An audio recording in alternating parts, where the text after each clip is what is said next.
Hi, welcome again to our adventure in dragon fruit farming.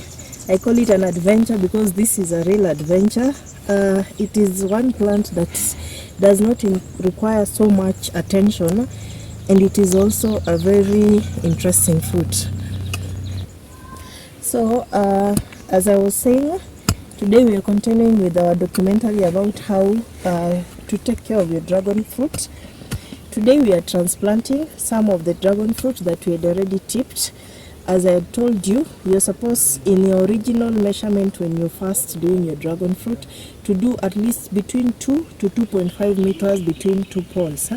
But when your farm starts to develop more and to grow, you can transplant those suckers that you cut in between the dragon fruits that you had already put on the post. So this is what we are doing. And what I had also told you to note, that once this one becomes big, you will not be able to move now between the two dragon poles, because this is a very weighty plant. When it becomes big, by the time it drops, it usually has a lot of suckers attached to it. So you'll not be able, and they're so tiny, if you already noted the same. So there is no way you'll be able to move here after creating now the second space as I'm doing right now. So note that for those who would want to continue always moving between their plantation, then you don't have to do this. So we are planting our second suckers that we had already cut it, so that now it can come from the soil and join the other already transplanted dragon fruits.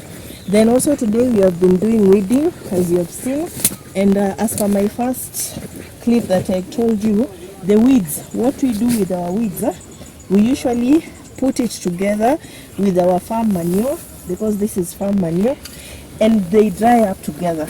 So when they dry up together, we usually mix it so that now we can now take it back into the farm, so that we can put it on top of the So when you're on your farm, when you're doing your weeding, remember when you have cover crops, to be careful not to destroy your cover crops. So do your weeding. After you've done your shallow weeding, remove the weeds. So once you're done with your weeding, as I've already done, you have seen now the land is okay. Then you take your suckers. Remember to be careful, they are thorny, not to hurt yourself. You return back the soil gently. You don't need to do a very big hole. As long as it has been supported, you're good to go. Remove the extra weeds. Dump them with your manure. And move on to the next site now. So we are in our last site. Again here, after we have finished weeding, you remove the extra weeds before you transplant it. Make a shallow hole. You only need a shallow hole. Ensure that you've gotten the side that has the roots, they look alike. Then return back the soil. As simple as that. So now that we are in a very rainy region, as you can see, my soil is wet. I don't need to pour water today, and it also rained yesterday. But if you are in a dry land, ensure that after you've done this, you continue watering for at least 7 days, so that you have moved it from one area to another. It can adapt to this environment. So also today, before we conclude, I wanted to show you something, how we do tipping. What is tipping? Tipping is the process of cutting off the top part of your dragon fruit, so that you can induce the production of buds, fruit buds, or a new shoot. So it depends with how mature your fruit is, or your plant is. If it is mature, it will produce. If it is mature, it will produce fruits when you tip it. But if it is not mature, it will produce more shoots. So you see, like this one, we left it to grow from this point, and now it has even bent, it is at this point. So we really need to induce either a new shoot or a fruit. But let me come and show you something. I would have tipped it, but I've seen something. So that's why it's good for you to inspect your plant before tipping. If you look closely at this point, there's something that's coming out. So until it has gone beyond this area, so that you can know if it is a fruit bud or is it a new shoot. So if I had not seen this mark here, I would have tipped it at this point, so that all the energy can go back to the plant, so that it can concentrate on now giving birth to a new shoot or a fruit. But now that I've noted there is something coming out here, I'll not tip that one. I want to tip one that I had already transplanted, but it is not showing any progress of a new shoot. So as you can see, this one we had transplanted like 3 weeks, and now I will have to tip it. So I'll tip it as just a small tip, like that. Then you see the 3 stars. It has 3 sides, so it's the 3 star. So at any point of this, a new shoot will come out, and if it was mature, then a new fruit will come out from this point. So now we are checking on the alignment of the plant. We have noted that, as I told you, if you use barbed wire, the rust from the barbed wire usually burns up the flesh.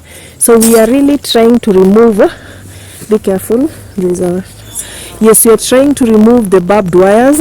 We'll, however, do sisal, so that we ensure that we don't burn off all our flesh. Now this is done.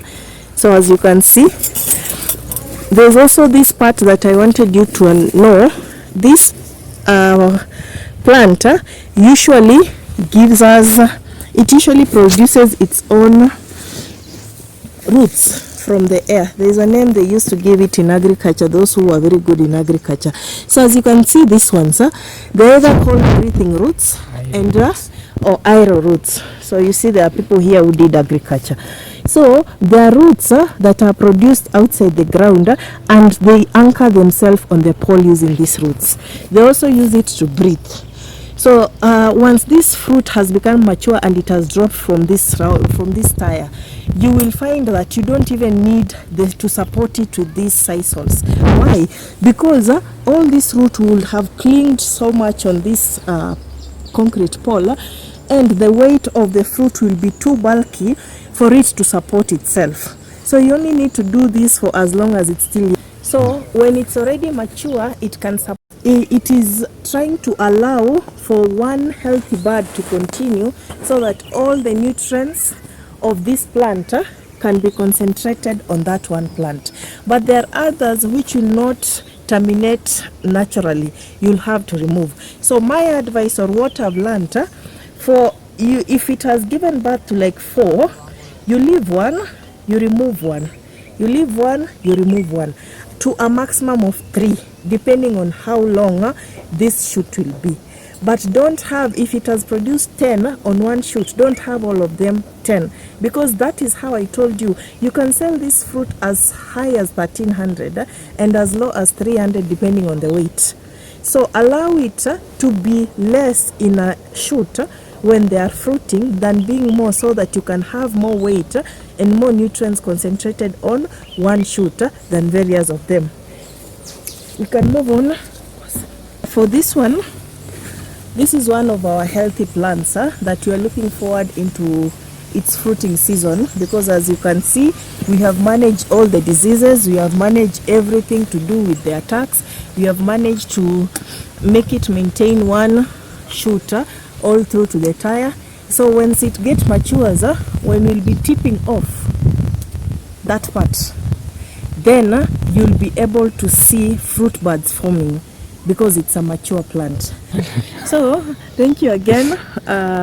We'll be going step by step with you as we also learn our fruits. And for any engagement, for any inquiry, for any question, for any clarification, and also where to get the healthy stocks so that you can transplant them, kindly reach us. Our details are in our YouTube page. Thank you and enjoy the rest of your day.